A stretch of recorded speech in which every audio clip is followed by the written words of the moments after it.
Morning বন্ধুরা, কেমন আছো সবাই? আশা করি সবাই খুব ভালো আছো। আমিও ভালো আছি। আমার এক আকার স্বপ্ন চ্যানেলে তোমাদেরকে অনেক স্বাগত আর ভালোবাসা জানিয়ে আজকের ভিডিওটা শুরু করছি। আজকে হলো বৃহস্পতিবার আর সকাল থেকেই না আজকে আকাশের মুখ ভার হয়ে রয়েছে। কোনো বৃষ্টি নেই, কিন্তু এরকমই মেঘ করে রয়েছে, রোদও উঠছে না। জানি না কি হবে, বৃষ্টি নামবে কি নামবে না। তারপরেও কাচাকাচি করেছি, কারণ কি বলতো, অনেকগুলো কাচা না জমে গেছিলো। আর তারপরে এমনি তো জামা কাপড় কাচা থাকেই, তার মধ্যে ওই যে দেখলে বড় মোটা চাদরটা, ওটা আমাদের গায়ে দেওয়ার চাদর, ওটার মধ্যে রিশান না কালকে ফ্রুটি ফেলে দিয়েছে, তো সেই জন্য বাধ্য হয়ে কাচতেই হলো।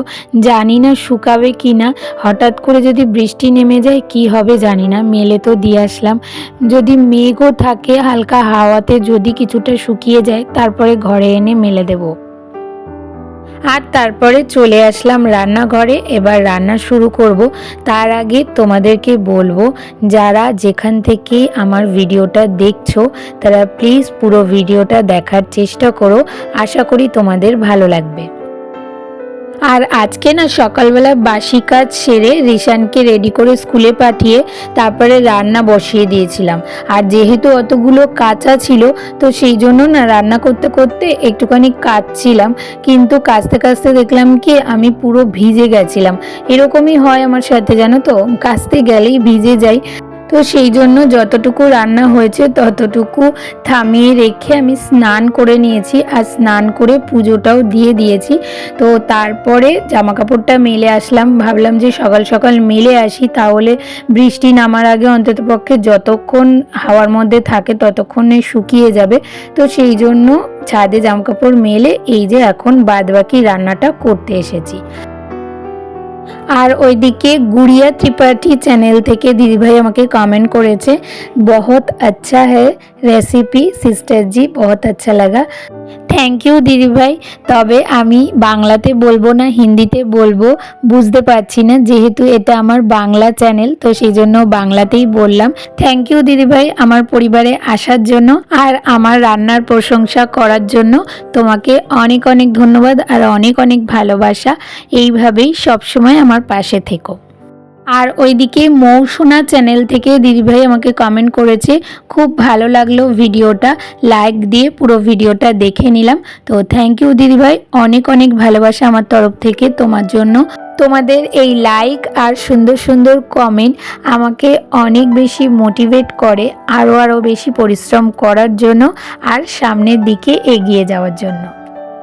তো স্নান করতে যাওয়ার আগে আমার মাছ ভাজা হয়ে গেছিল, আর এখন এই যে ঝোলটা রেডি করে নিলাম। আর এবার ঝোলটা ফুটে গেলে মাছটা দিয়ে তারপরে আলুটা সিদ্ধ বসিয়ে দিয়ে আমি না স্কুলে চলে গেছিলাম। আর এই যে স্কুল থেকে এসে এখন মাছের ঝোলটা হয়ে গেছে, ততক্ষণে এখন বাটিতে নামিয়ে নিলাম। আর মাছের ঝোলের সাথে না আজকে একটুখানি ওলকপি সিদ্ধ করেছিলাম, তবে ওল সিদ্ধটা না আজকে এমনি মাখবো না, আজকে একটু পাস্তা করেছি। তো পাস্তা করার সময় যে পেঁয়াজটা ভেজেছিলাম, সেই ভাজা পেঁয়াজের থেকে একটুখানি পেঁয়াজ তুলে রেখে দিয়েছিলাম, তো সেই পেঁয়াজ ভাজাটা দিয়ে এটা মেখে নিলাম। দারুণ লাগে জানো তো ওলকপি, মানে শুধু কাঁচা পেঁয়াজ দিয়ে মাখলে তো ভালোই লাগে, কিন্তু ভাজা পেঁয়াজ দিয়ে মাখলে কিন্তু আরও বেশি টেস্ট লাগে। আর তারপরে রান্না কমপ্লিট করার সাথে সাথেই না রনকে খেতে দিয়ে দিয়েছিলাম, আর ওকে টিফিনও দিয়ে দিয়েছি। তার জন্য পাস্তাটা তাড়াতাড়ি করে নিয়েছি, তোমাদের সাথে শেয়ার করতে পারিনি। তো ও বেরিয়ে যাওয়ার পর এখন হচ্ছে গিয়ে আমরা খাবো। আর আমাদের জন্য যেহেতু পাস্তা করেছি, আমার শ্বশুরমশাই তো পাস্তা খান না, তো সেই জন্য ওনাকে ওটস দিয়ে দিলাম। আর আমার শ্বশুরমশাই জানো তো প্রচুর পরিমাণে চিনি খেতে ভালোবাসে, তার জন্য দেখো আমি কতটা পরিমাণ চিনি দিলাম। আর উনি জানো তো, মানে রান্নায় যদি তুমি চিনি দাও তাহলে খুব খুশি হয়ে যায়, কিন্তু আমাদের বাড়িতে কেউই চিনি খেতে ভালোবাসে না, মানে রান্নায় তো ভালোই বাসে না, এমনি মিষ্টি খেতে ভালোবাসে, কিন্তু রান্নায় চিনি একদমই পছন্দ করে না। কিন্তু জানি না কেন উনি একমাত্র যিনি কিনা রান্নায়ও চিনি পছন্দ করে। তো যাই হোক, পাস্তাটা এদিকে আমার আর রিশানের জন্য বেড়ে নিলাম। আর রিশানের অবস্থা দেখো, এত পাস্তা চাউমিন ম্যাগি এগুলো ভালোবাসে না, যে চামচ নেওয়ার মতো সময় নেই, পারলে মুখ দিয়েই খেয়ে নেয়, এই রকম অবস্থা। আর জানি পাস্তা ম্যাগি এগুলো খুব একটা খাওয়া ভালো না, তার জন্য জানো তো বেশ অনেক দিন বাদে বাদেই কিন্তু আমি এগুলো করি।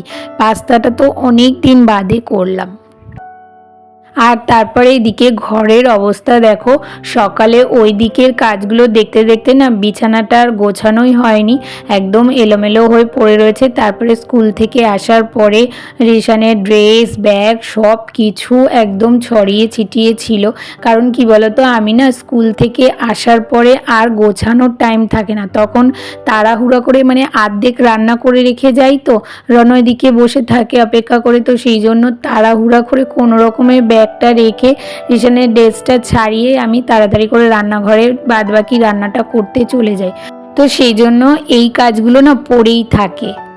তবে যখন সময় থাকে তখন কিন্তু আমি রান্নার মাঝখানে বিছানা গুছিয়ে নিই, কিন্তু আজকে যেহেতু কাঁচা রান্না এই সব কিছু একসাথে ছিল, স্নান পুজো, তো সেই জন্য বিছানার দিকটা না দেখাই হয়নি। তো এই যে এখন বিছানাটা গুছিয়ে নিলাম। আর এই সব কাজ সকাল থেকে করতে করতে না প্রচণ্ড পরিমাণে হাঁপিয়ে যাই জানো তো। এক এক সময় এত ক্লান্ত লাগে, মনে হয় কি যে একটু বসে নিই তারপরে বাদবাকি কাজ করব। কিন্তু বসলেই না আমার পেছনের কাজগুলো সব দেরি হয়ে যায়, কারণ আমি বসে থাকলেও সময় তো আর আমার জন্য বসে থাকবে না, সময়ে সময় তো সব কিছু করতেই হবে।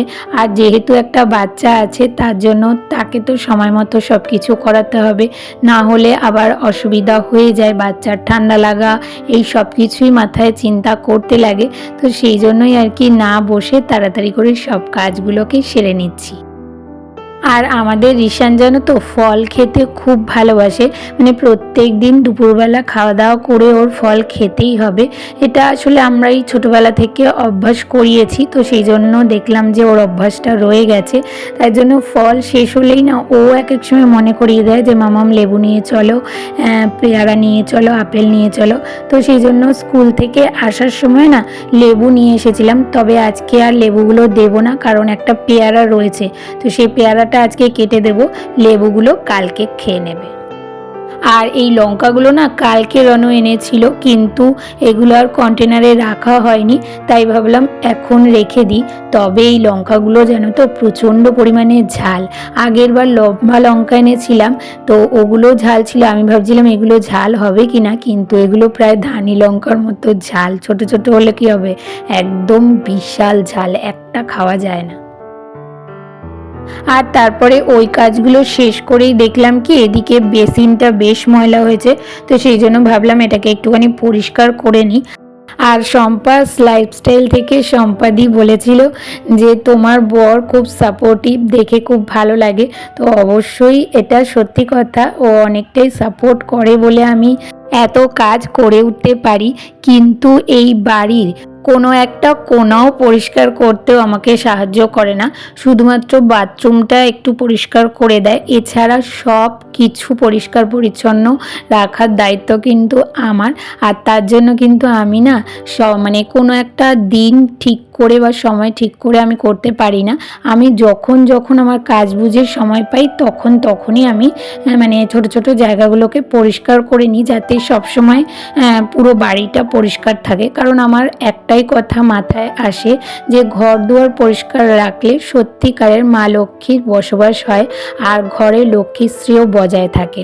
তো সেই জন্য সবসময় চেষ্টা করি যখনই সময় পাই, যেই কোণাটাই আমার নোংরা মনে হয় সেই কোণাটা তখনই পরিষ্কার করে নিই, যাতে পুরো বাড়িটা সবসময় পরিষ্কার পরিচ্ছন্ন থাকে। আর রণ শুধু এসে যখন দেখবে পুরো ঘরটা একদম টিপটপ করে সাজানো রয়েছে, তখন এসে বলবে বাহ কি সুন্দর লাগছে। তবে কি বলতো, ওরও দোষ নয়, ও টাইম পায় না। তোমরা তো দেখোই যে ও সেই ভোরবেলা থেকে রাত পর্যন্ত পুরো বাইরের কাজে ব্যস্ত থাকে, তো সেই জন্য ঘরের সমস্ত কাজের দিকটা আমি খেয়াল রাখি, ও যেহেতু বাইরের দিকটা খেয়াল রাখে। আর তারপরে এখানে টিস্যু পেপার একদম শেষ হয়ে গেছিল, কারণ প্রত্যেক দিন না আমার টিস্যু পেপার লাগে তেলের জায়গাগুলো মোছার জন্য। তো সেই জন্য এই জায়গাটায় টিস্যু পেপারগুলো গুছিয়ে আবার রেখে দিলাম। আসলে প্যাকেটের সব কটা তো আর এখানে রাখা যায় না, তো যে কটা ধরে সে কটা রাখি, বাদ বাকি প্যাকেটেই রাখা থাকে। আর দুপুরের খাওয়া দাওয়া শেষ করে এই যে এখন রিশানকে ফল কেটে দিচ্ছি। আর এই ফল কাটতে কাটতেই কিন্তু ভিডিওটা আমি এখানেই শেষ করব। তাহলে আজকের ভিডিওটা তোমাদের কেমন লাগলো? ভালো লাগলে একটা লাইক, কমেন্ট, শেয়ার আর সাবস্ক্রাইব করে পাশে থেকো। আর নোটিফিকেশন বেলটাকে অবশ্যই অন করে অল করে দিও। তাহলে দেখা হবে নতুন একটা ভিডিওর সাথে। ততক্ষণের জন্য তোমরা সবাই খুব ভালো থেকো, সুস্থ থেকো আর অনেক অনেক স্বপ্ন দেখতে থাকো।